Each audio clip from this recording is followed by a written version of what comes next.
now recognize the ranking member of the committee. You recognized. Thank you, Mr. Chair. And I know I'm going to be brief, and I ask my full statement to be admitted into the record. We're going to be called to vote in a little bit. But I want to make 4 basic points as we get started. That first, the Coast Guard is facing a 3,000 person shortage, which has degraded the mission readiness of the Coast Guard. And while its mitigation plans will prioritize search and rescue operations, national security, and the marine transportation system, operational status across the Coast Guard will suffer.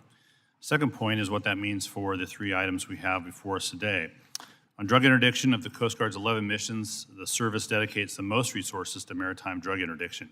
Despite this, over the past 3 years, the Coast Guard has failed to reach its 10% interdiction goal of known cocaine flow.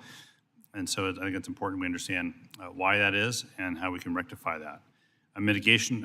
Migration enforcement, the U.S. is witnessing a significant increase in maritime migration from the Caribbean that's expected to continue and will further strain limited Coast Guard resources and personnel.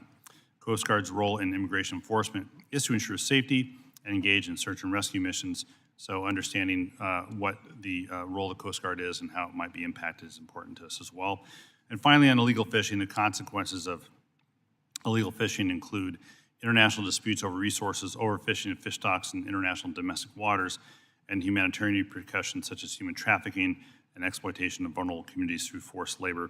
I know it's an issue that a lot of us are interested in, especially those of us in the Pacific Northwest, where much of our fleet, fishing fleet, ends up all over the world.